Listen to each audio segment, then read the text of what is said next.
Kula aja korban untuk pertanyaan loro kriminal kabeh. Ya gara-gara korban urunan gitu. Kan saat ini kan usum toh urunan 2 juta untuk sapi.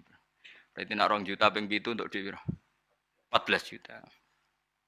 Pertama takokannya apik sisi kurang ajar. Pak Bah, yang tanya itu udah orang NU.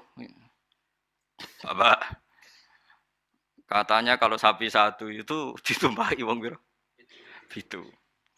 Nah, itu kalau misalnya sapi limusin. Sapi limusin itu kan harganya 70 juta. Itu kalau urunan orang pitu kan berat. Misalnya urunan wong 20, seanggap aja kuat lah. Sapi limusin ditumpahi wong 20. Sauni-unimu kata saya. Terus dia mari tanya saya gara-gara saya guyon nih. Kalau orang nasional itu kan biasa, misalnya Ruhin istrinya kerja ngajar di SD Wonokromo. Ruhin ngajar di SD Kota Gede. Kan kalau orang nasional kan biasa. Yang tanya saya itu orang nasional. Ya ada NU, ada Muhammadiyah orang nasional, tapi senang Islam itu. Ya Islam lah, pokoknya senang Islam. Terus artinya nanti kan istrinya Ruhin kan korban di SD Wonokromo. Sama pak cowok yang guru situ. Ruhin korban di Kota Gede sama guru-guru putri yang di Kota Gede. Nah, berarti kan bojom digodol wong. Makanya pertanyaan kalau korban bareng itu resikonya itu kan kadang gue bojone wong. Mergo sing bagian sing ngurun itu kan enggak mahram. Ayo sing do urunan siap. Bojone do digawa wong. Lah kula ge nate takleti. Tenggen kula sakniki ya ana kurban urunan sapi. Nak kula seneng wedhus. Karena kula rada egois dadi men dhewean ae rada egois. Terus kamela korban urunan sapi mah. Lah piye nomo mari tentenan yo. Lah misale swargaku iku Januari. Swargamu cara apa Desember. Sapine ngenteni kuwi kesuwen. Moh. Lah nek wedhus aku misale swargaku Januari wis terbang wis. Lah nek wong pitu swargane tanggale beda-beda piye? Mosok swargaku bareng Ruhin. Ya karena mungkin kan cara teori kan. Misalnya mulai aku mau korban bareng Ruhin. Lah nak nganti di ono pengumuman malaikat bahak masuk surga ditunda. Karena temannya masih di neraka. Repot. Lah ngamal lu ora usah mikir ngono. Maksudnya ngamal ya ikhlas ae. Sing kok pangeran ngature piye terserah. Lah nek mbok turuti bungo bareng bojone wong. Lah masih padha lanange ana potensi enten-tenan karena kelas surganya masuknya beda-beda. Mosok swargane wong saleh mbek setengah saleh bareng mosok terus sing saleh ngenteni 100 tahun mergo sing korban kancane jek neraka. Paham ya? Oh sekarang usah mikir ngono aku tak omongi. Tapi amun dadi penggalih lho ngene iki ra omongane wong nganggur ngoten mawon. Cuma nak cara syariat ancen apik wedhus. Timbang sapi sitok nggo wong pitu, apik wedhus sitok nggo wong napa sitok. Karena nanti bisa egois tadi. Kalau bisa dipanggil Januari ya terbang saja ngapain ngenteni sing jatah masuk swarga napa? Desember. Iya nak Desember mau setahun, nak kacek 100 tahun piye. Tapi ora usah pikir, ora usah dijero-jero pokoke ora ngamal yo ngamal wae wis. Lha kula ora tak senengi wong ngamal kok diperhitungno, wis ora usah ngono nak ngamal yo. Ngamal ae sembah kok pangeran carane piye. Kula wis balik diparani tiyang Jog. Nggih tak takok ning dalan. Sesuk mikir, lha nak ngamal sing ikhlas, engko pangeran gampang. Misalnya swargamu dhisik sing sitok jek nen neraka, wis sampe pangeran digekno kendaraan khusus wis liwat sing kok digenteni pangeran kan sugih. Kan gampang am. Kok repot. Misalnya kok nak ngampak sapi kesuwen swargane sing wong alim hafal Quran ikhlas ya nganggo kilat wis. Engko sapine pepek wis tak berangkat sik ngono kan. Senengane kok repot. Wong swargane saleh-saleh iku numpak napa? Kilat. Suwen sapi ra tok-tok. Ora ngamal kok dipiritungno ngono. Sak ikhlas iku sok mben kejadian iku do bojone digondol wong wis jelas iku nek diterus-terus. Sego korbane kok ora bareng. Rata-rata ibu-ibu bareng bapake gak. Ora mesti. Ana sing tepakan ana mbah tuwa ape mati korban gak nggawa mbah tuwa. Repot nak wis ngamal wis ikhlas ae. Mulane jari Imam Malik ning gone kitab Mizan Kubro. Sebagian nyaratno pitu iku kudu ahlu baitin sing sak ahlul bait. Mergo tujuane tadi ben gak gondol bojone. Wah. Tapi jari Imam Malik ora ahlu bait ora apa-apa sing kok ben diatur pengiran asline Imam Malik yo bingung juga deh. Ngomong ora mikir ngono to. Lah misale kayak kiai ning pondok terkenal khusyuk alim, ana wong wedok wayu korban. Terus sampe ning akhirat lho Pak Yai jigo bojone mereka ora korbane bareng. Ora repot. Ning dunyane ora tau go bojone wong malah ning akhirat. Kasus cara kula kasus. Saiki wong do engkek mau korban. Kula teng narukan nggih sering dibantai tiyang. Gus sakniki niku mboten tren kobang wedhus, perkarane do wedi darah tinggi. Memang sekarang Jokono bakasan mau kolesterol, darah tinggi macam-macam wong engkek. Di darah tinggi korban pitik. Kan ora ono hadis e Gus nak pitik. Nak sapi kan ono hadis e. Padha wedi kolesterol ora ono hadis e. Aneh-aneh wae. Wedi kolesterol ora ono. Wong melarat itu ora ngarah kena kolesterol, ora kena darah tinggi, wong mangane wedhus tahun pisan kok kena darah tinggi ya.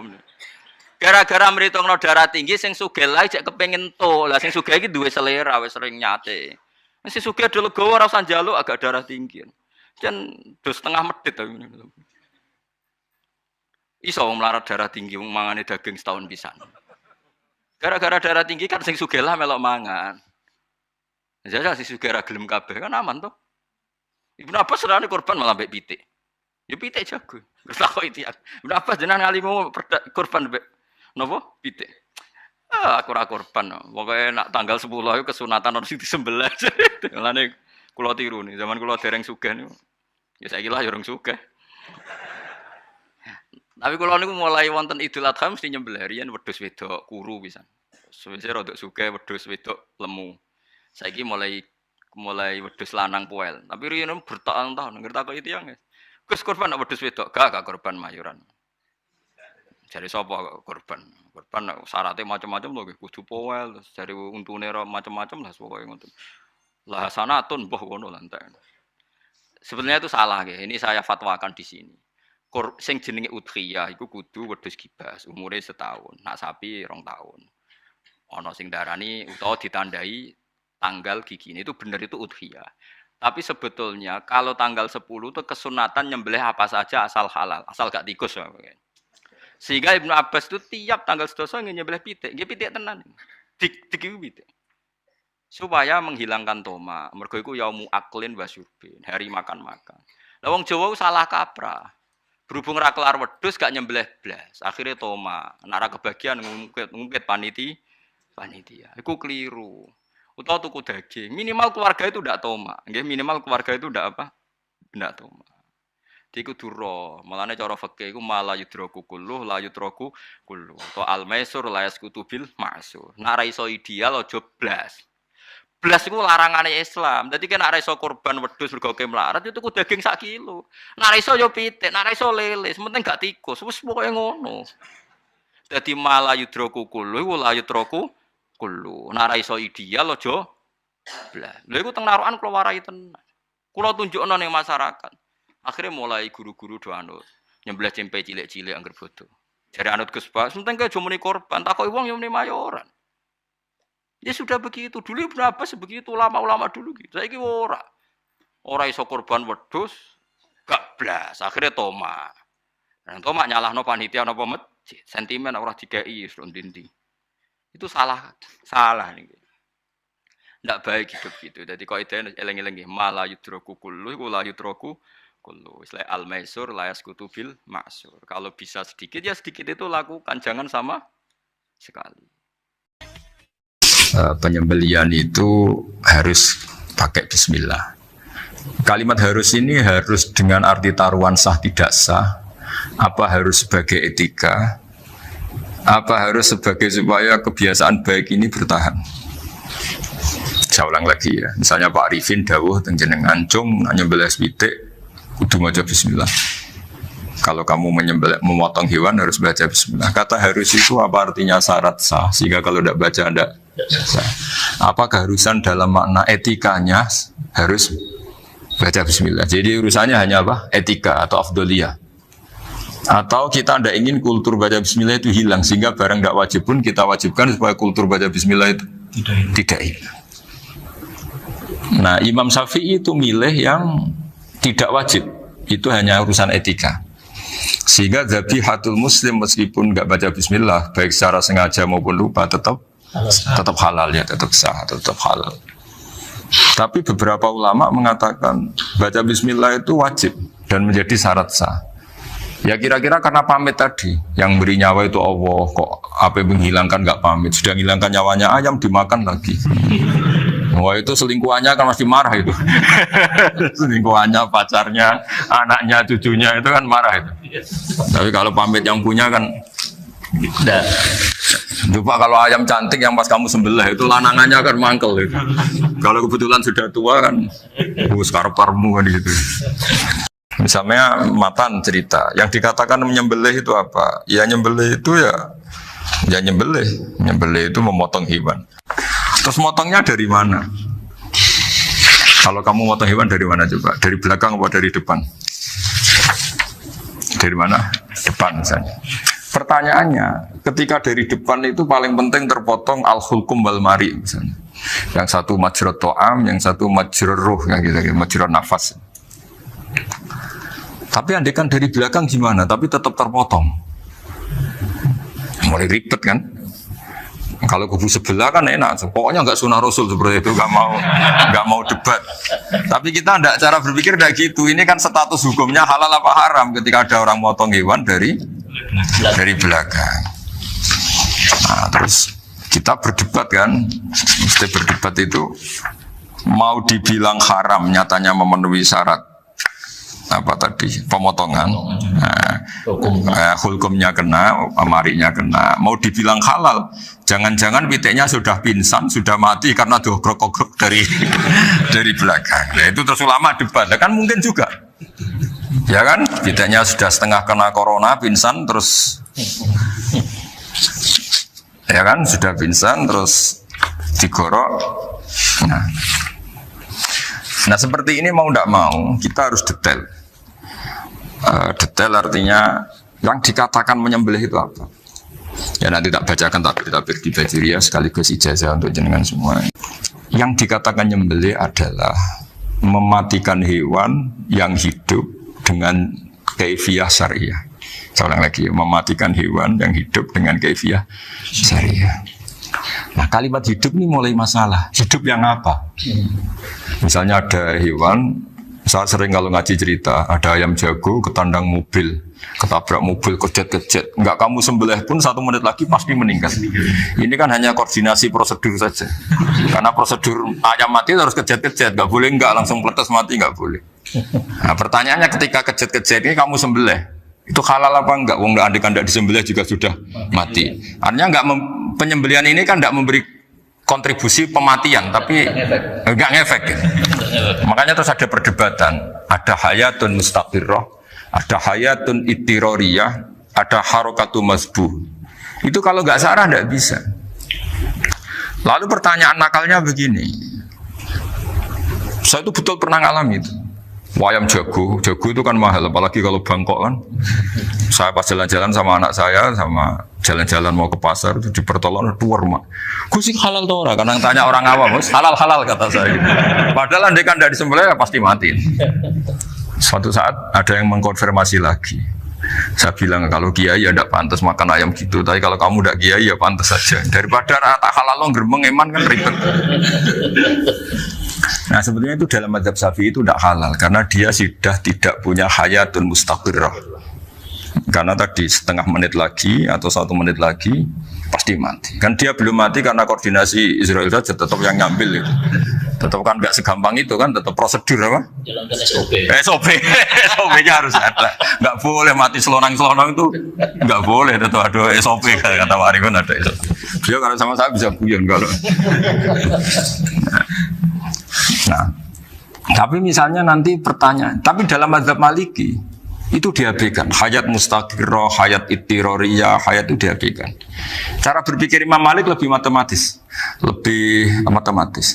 Kalau nggak disembelih itu matinya berapa menit? 1 menit lagi.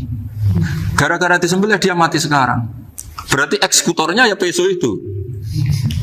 Ya berarti peso itu memenuhi kriteria mematikan sesuatu yang masih hidup, hewan yang hidup dengan cara syar'i. Jadi andai kan ada rapat malaikat, matinya karena apa coba? Karena peso apa karena kecelakaan? Karena peso. Ya kan? Karena kalau nggak tanpa peso nunggu 1 menit. Gara-gara disembelih langsung jadi sekarang. Nah karena hukum halal ini yang menarik dan menguntungkan. Di bab ini orang jadi Malikiyah semua. Mana maksudnya ya?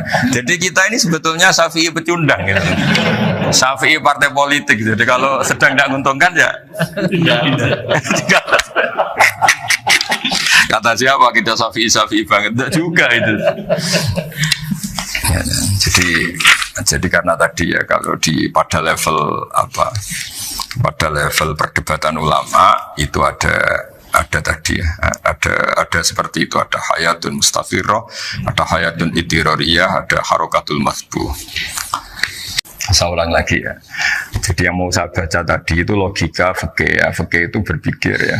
Di mana-mana namanya menyembelih itu apa? Dari hidup dimatikan dengan kaifiyah syariah. Kaifiyah syariah ini tidak boleh kamu nyontohkan harus disembelih, keliru juga. Karena untuk hewan yang berot atau hewan liar cukup dipanah asal ma'an harodama yang bisa mengalirkan apa? Darah. Jadi makanya saya umumkan bikaifiyatin syariah Pak Arifin kan tidak harus motong kan bentuknya. Kalau hewan liar kan atau sapi kurban liar kan, sapi kurban ucul liar kan boleh dipanah, boleh macam-macam. Nah kalau tembak bisa diperdebatkan karena ada unsur api Pak Arifin. Jadi bisa debat. Meskipun ada yang bilang boleh tapi bisa debat lagi kan? Karena ada unsur apa? Api Pak Arifin. Iya. Tapi ini saya cerita umumnya bikaifiyatin syariah. Nah, karena kalimat hewan hidup, ada kalimat hidup. Hidup yang apa kan pertanyaannya? Hidup yang sudah kejet-kejet, misalnya sudah koma, sudah kena corona, disentak istrinya, itu. Apalagi ayamnya menyaksikan pasangannya diselingkuhi, wah itu sudah stroke itu dia. Nah itu. Makanya kalau orang suka macam-macam itu kayak ayam makanya itu. Saya baca ya. Bismillahirrahmanirrahim. Wa'lam annahu yujadu fi ibaratihim hayatun mustaqirrah, hayatun mustamirrah, harakatu masbuh. Wa yuqalu aisyu masbuhin. Wal farqu baina annal hayata al mustaqirrah yakunu maha ibsarun bi ikhtiyarin wa nutqun bi ikhtiyarin wa harakatun ikhtiyariyah. Wal hayat al mustamirah ya allati tastamiru ila khurujir ruh minal jasad. Wa harakatul masbuh ya allati la yabqa maha ibsarun bi ikhtiyarin wa la nutqun bi ikhtiyarin wa la harakatu ikhtiyariyah. Fa yakunu maha ibsar wa nutqun wa harakatun ibtirariyah ini. Wa ba'duhum farraqa bainahuma. Sampai saat terus ini. Jadi ini perbedaan-perbedaan pandangan ulama. Nah, Imam Malik itu mengabaikan semua istilah itu. Sing penting pas mbok sembelih iku kecelok urip, corong Jawa kecelok urip. Cek hayat mustaqirrah, cek ittiroriyah, cek harakatu masbuh, pokoknya kecelok urip. Paling kecelok urip bisa dibilang masih hidup. Karena kalau bisa dibilang masih hidup, kamu sembelih, tetap nanti rapat malaikat kira-kira gitu. Ini matinya karena apa? Karena kecelakaan. Oh, kalau kecelakaan 1 menit lagi matinya dong. Tapi kan matinya sekarang ya karena disembelih. Nah tadi saya bilang sebenarnya mazhab Syafi'i itu tidak seperti itu. Karena Imam Malik menghalalkan, biasanya penggemarnya lebih banyak. Di bangsa halal itu kan penggemarnya masih banyak. Tapi ya sudahlah, itu masih ahli sunnah karena salah satu dari mazhab. Tapi logikanya juga masuk. Jadi kita bukan sekedar taklid ke Imam Malik, tapi kalau kita ikhtiyat ikut Imam Syafi'i, ya monggo. Karena mungkin secara medis, karena mengalami seperti itu, mungkin tingkat kesehatannya apanya sudah. Ya sudah lah, yang penting makanya terus orang Jawa pinter, nak PTE jago ya halal, nak cilik enggak lah. Jadi lah Sarah kembali lagi, Sarah itu membicarakan itu detail. Jadi ya makanya kenapa orang mati yang lahir langsung meninggal itu nggak wajib disolati. Alasannya fikih ya lucu karena dikatakan sholat mayit di mana-mana mayit itu sabakohu hayatun, di mana-mana namanya mati itu terdahului oleh hidup. Nah ini nggak pernah hidup langsung mati. Jadi fikih itu yang kadang lucu ya gitu aja alasannya. Kamu nyolati apa? Mayit. Kenapa kok mayit? Jadi mayit itu namanya mayit Orang mati. orang mati. Orang mati artinya pernah Hidup. hidup. Lah itu sarah. Jadi ketika matan hanya cerita wasiktu alladzi lam yastahila, enggak pernah nangis, gawe lam yusalla alaih. Sarah bilang mergo ora tahu urip. Kalau enggak pernah hidup berarti enggak bisa dikatakan mati. Kayak sampean miskin itu kan enggak bisa dikatakan bangkrut. Ya ya miskin aja gitu loh. Kan gitu ya. Karena enggak pernah kaya. Enggak udah kaya. Kayak Mas Nafis nggak bisa dikatakan, oh itu Qurannya lupa gimana? Nggak pernah hafal. Jadi yang dikatakan lupa itu pernah hafal. Nggak lupa nggak apa, Gus Qurannya lupa, gaya nggak pernah hafal, kok bilang apa? Lupa gitu. Nggak boleh Pak Wafa bilang saya ini bangkrut apa? Nggak pernah kaya kok bangkrut. Jadi semua itu ada aturannya. Gitu. Nah itu sarah, lagi-lagi sarah. Jadi kita kan banyak yang syarhun ala syarhin. Jadi kayak kitab takrib itu disarai Fathul Qorib. Jadi Fathul Qorib itu sudah sarah. Disarai lagi baju. Nah, itu termasuk cerita itu ya. Cerita-cerita. Bismillahirrahmanirrahim. Ya, wa yakunu qad umma dzukira daf'atan wahidatan la fi daf'ataini. Islam tujad al hayat al mustaqira inda daf'atis saniyah. Amma idza wujidat al hayat al mustaqira inda daf'as saniyah fayakhilu al masbuhu aidan. Fasartu wujudul hayat al mustaqira fi ibtida'il wati akhir marrah. Wa makharu dzalika inda tulil fasli wa illa fala rafa'a sikina wa ada fawran aw alqaha liqaniya kalatan wa akhudha ghayraha fawran aw saqatat minhu wa akhudha ghayraha halan aw qallaba wa qata abiyama bagi hal al masbuh. Jadi ini masalah sarah. Sarah itu sudah detail. Misalnya gini, kamu motong ayam. Motong ayam harus sekaligus shred jadi. Jangan sampai nyuwun sewu 2 kali. Jangan-jangan misalnya gini, ayam tak potong pas ke kiri separuh. Ya, ke kiri separuh apa hulkumnya. Pak Arifin datang, Assalamualaikum Gus Pak, waalaikumsalam, terus santai jagungan dulu. Jagungan sampai besoknya itu enggak meneruskan. Bareng-bareng malah salam, ingat lagi ayam saya ini. Ketika saya meneruskan ini, potensi ayam ini sudah mati atau sudah hidup yang ini masih mazhab Syafi'i itu ya. Atau sudah hidup yang sudah tidak normal. Artinya apa? Penyembelian kedua yang mengeksekusi tadi sebenarnya ngeksekusi barang mati. Yang penyembelian pertama tidak bisa dikatakan penyembelian karena tidak sampai mati. Penyembelian kedua berstatus setengah mati. Nah, kalau seperti itu maka haram. Kecuali itu dilakukan secara fauron. Fauron dicontohkan nyembelih ternyata pesunya kedul terus ngambil yang lain. Tapi fauron langsung atau terjatuh ngambil langsung. Ya, itu boleh karena ditoleransi. Tapi kalau kalam ajnabi kata tadi mohon Pak Arifin, seperti Pak Arifin saya alhamdulillah sih. Jaminan mau rawuh dari ayamnya asem. Ini harus sebar. Ini orang ngawur betul. Jadi, nah itu sarah. Bicara sampai detail itu sarah. Jadi ada sekian kemungkinan. Jadi termasuk yang diandaikan apa? Nah, hayat mustaqirah itu batasnya yakunu maha ibsorun bikhtiarin wa nutqun bikhtiarin wa harakatun ikhtiyariyah. Hayat mustaqirah itu kalau dia betok-betok itu ya karena karepnya. Maksudnya gini, gamane cara roh pitik wedok engkek yo cek karepe dhewe. Cara dia melihat peso itu karepe ya masih lari. Jadi misalnya ada ayam.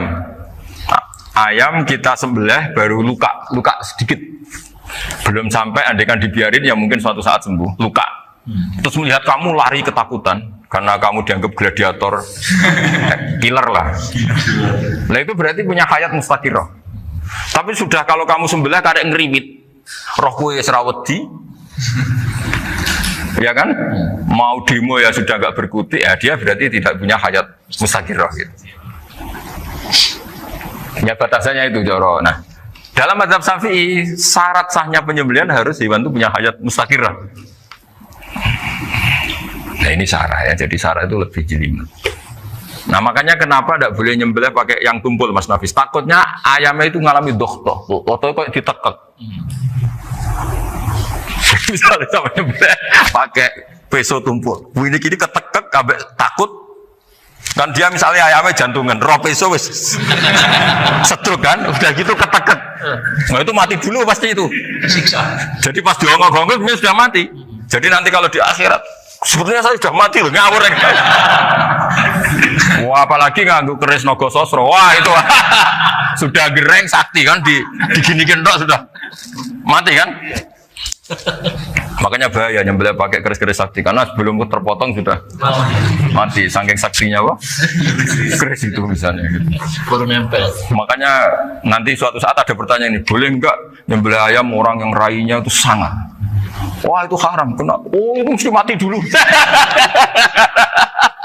Kumisen tatonan apa? Ya betul. Iya kayak algojo. Ayamnya jenis apa? Stroke ya? Jenis penakut. Pas mau disembelih, tidak mati. Jadi hati-hati ya nyembelih ayam. Jadi kalau orang kampung Pak Arifin ya, orang kampung mudin kampung. Mungkin kalau orang kota sudah nyuwun sewu gak peduli. Kalau orang kampung itu. Apa itu Pak Arifin? Kalau nyembelih jago itu sampai apa itu? Ilatnya dikeluarin dulu. Oh iya. Apa ini? Iya karena takutnya katanya beberapa yang kaget itu kelek apa? Ketelan. Iya ketelan ya. Itu ya ada kearifan gitu tapi ya terlalu ya menyiksa ayam. Tapi memang potensi katanya Pak Arifin. Katanya yang ahli-ahli itu ya. Jadi kalau dia jago ya mau disembelih, saking takutnya itu. Kalau orang Jawa kalau takut kan yang ngelek idu ya. Orang Jawa loh ya itu kalau orang takut kan kadang apa kayak nah ayam itu nak ketakut kadang ininya terus apa lidahnya masuk akhirnya pas disembelih ini nggak kena. Nah makanya terus banyak mudin yang punya ikhtiar tadi pernah lihat apa yang ayam jago itu ilatnya ya itu ya tidak wajib cuma tidak bisa kita salahkan tapi kata penyembelih ini tak tanya eksekutor yang lain pokoknya rodok dipenegus itu saya saya belum pernah nyembelih ayam karena ini kan selain nggak profesi saya juga nggak mentolonan saya. Tapi ini beberapa kefiah yang penting kita tahu ilmunya. Yang paling pokok itu qatul khulqum wal mari. Ya kira-kira dalan sing digo nafas sama digo makanan tadi. Ya tapi itu tadi caranya semua itu harus mengalami atau masih punya hayatun mustaqirah. Nah, takutnya dalam konteks nyembelih yang apa tadi? Saya bilang separuh tadi. Itu jamnya normal enggak itu sudah jam 11 ya? Jam 10. Oh jam mati almarhum itu. Itu enggak halal disembelih itu sudah maitah ya. 10, 14. Iya. Makanya saya bingung ya jam. Ya jadi itu Pak Wafa ya pentingnya sarah itu seperti itu. Mantan itu kan asal nyembelih saja, tapi di sarah diterangkan jangan hanya nyembelih, yang disembelih harus ada hayatun mustaqirah karena dikatakan penyembelihan adalah menghilangkan nyawa dengan cara yang syar'i. Nah, kalau nyawanya saja sudah hilang bukan nyembelih gitu. Nah potensi itu ada ketika jago kamu sembelih pakai yang tumpul. Ini ada dohtoh. Loh hewan itu juga kayak manusia loh karena punya hati. Ketika takut saja mati. Nah takutnya ulama kan ini ngalami dohtoh. Kayak orang ditekek kan mati kan. Ditekek kaget. Contoh gampang gini. Orang ditekek perempuan kemungkinan mati itu kecil. Karena murni hanya ngalami pernafasan. Tapi nak ditekek gua tatonan kan terus dua reaksi tubuh. Takut sama gak bisa bernafas. Itu kan lebih cepat apa? Mati. Kira-kira kan gitu. Lah ini sudah takut dongok-dongok itu kan nyiksa. Saya sering ketemu orang yang ahli nyari ular, nyari apa. Itu ya gitu. Filosofinya sama seperti orang perang. Harus bikin takut. Iku kewan Gus nak disewentak, iku telelekan, jadi telelekan iku apa Pak ada bicara bahasa Batawi ini. Orang kaget terus terpaku itu. Teorinya Khalid bin Walid kan gitu. Kalau perang supaya musuh takut. Kamu tahu kami siapa? Ayat ji'na biqaumin yuhibbunal mauta kama tuhibbunal hayat. Kita ini bawa pasukan yang mereka mencintai mati kayak kalian mencintai hidup. Pasukan kami ini wah darwis, berani modar ya wis gitu, kira-kira gitu kalau bahasa Jawa itu. Berani mati. Akhirnya musuhnya kan nah, di antara syaratnya perang kan gitu, harus bikin musuh itu takut, gemeter. Nah istilah lelekan itu gampang gitu loh. Lelekan itu pokoknya tadi loh Arifin, kepaku tadi. Nah agak berkutik. Paham ya? Nah jangan-jangan ayam yang kita sembelih mau wis wedi dongo-dongo mati duluan gitu. Nah makanya terus kata musannaf kalau bisa itu wayakunu madzukira bidafatin wahidah. Kalau itu usahakan sekali jadi. Tapi itu bukan berarti syarat sahnya harus sekali jadi. Kira-kira karena tadi gak kebayang kan kalau baru separuh tak Assalamualaikum Gus Pak, waalaikumsalam Pak Arifin, sebuti kabarnya. Baru itu terus ingat diteruskan lagi, kemungkinan ini sudah mati apa?